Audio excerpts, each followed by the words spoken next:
like pickles and release. There are a lot of stories about Justin being extreme. Because he was. Hi, Gracie. But I'm an adventurous person, but I am not an extreme athlete. I'm just not. And he was always very patient with me about that. But I think because I am not, I sometimes saw a piece of him that here in this place was a little less common. And I'm also a teacher, and I teach children who are deaf and who have sort of assorted and sundry other disabilities as well. And at one point we were doing career week. And so I was trying to pull from my pool of amazing people, like all of these really diverse careers, so we didn't just have the doctor and the cop and the same ones that volunteer every time. So I asked Justin if he would be a miner at career week, and to my extreme shock, he said that he would. And he came, but he didn't have a car, so he had to stay the night at our house. And then because he didn't have a car, he wanted to drive our commute in the morning, which is about an hour. And I don't know if you ever rode with Justin, but he drove like an asshole. So we're driving down 93 at probably 93. I don't know. And we're like driving along, and he's like giving me this geology lesson of the whole hogback, right? And he's like telling me all this stuff about rocks and all these things, and I'm like trying to pay attention, but I can't because there's all these cars. And I didn't need him until like 2 o'clock, right? So he got there at like 7:15, and then I didn't need him until 2 o'clock. And so being Justin, he went on some adventure while I was working, and he came back and he ate, he sat in my car and ate like 15 plums or something. And he finally came and presented to my class. And my work is hard, and it's not for everybody. And it tends to make people feel uncomfortable. We always have interpreters in there. It's not kind of your average classroom. And Justin just kind of bullied right on in, and he's wearing his whole miner kit, and he brings in like all this historic miner stuff, and there's like dirt everywhere.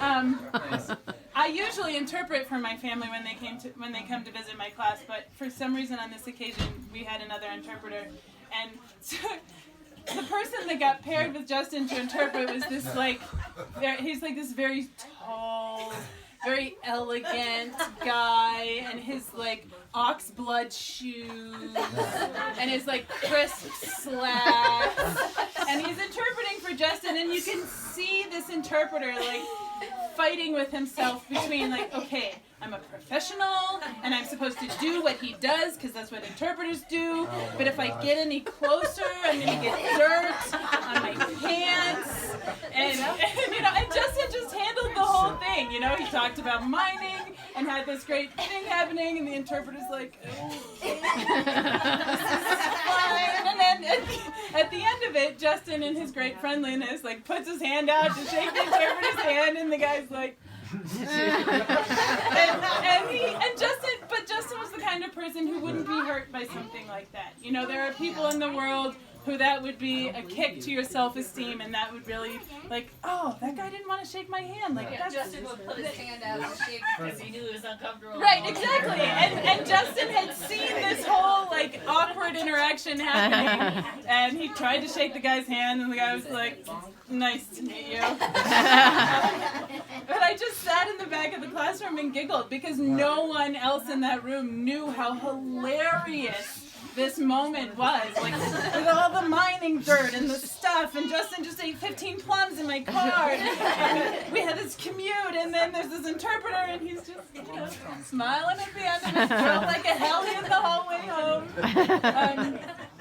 And so there was that piece of him that was not extreme in the same kind of sense. He was fun-loving, he was kind, he didn't like children, except he sort of secretly did. And I think that was a piece of him that sometimes got slipped over or overlooked because he was doing all of these big and loud and crazy and kind of remarkable things. But he did quiet, remarkable things too. Mm. Thank you. Yeah, Justin stayed here while we were in Florida. vacationing and getting married, and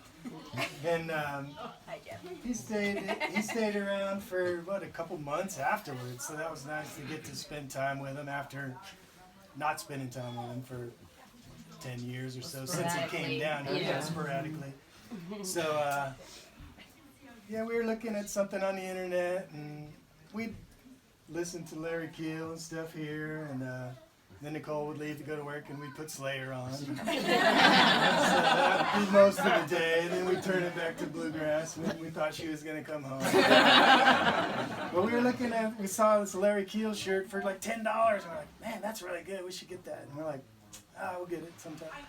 And then some stuff came in the mail, and we're like, I don't get drunk and buy stuff on the internet. You know, that hasn't started for me yet. So we couldn't figure out where the heck this shirt came from. But Justin heard us talking about it and ordered it up for me and got that. And then we love 30 Rock. And the last season of 30 Rock came, and we're like, we did not buy this. Where did this come from? We just felt like Cortana listened to was little, listening. Cortana. Like it, yeah. Here's Justin. Tokens of appreciation. Yeah, he'd just hear a little snippet and kind of Oh, you took the piss.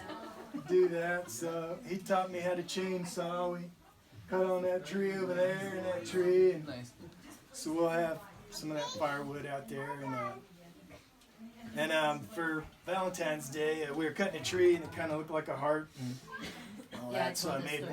one. I have one. For Yeah, you got I've that got one it, for you, just a little Yeah. piece of.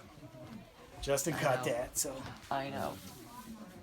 Thank you, Jeff. You're welcome. Skinny person.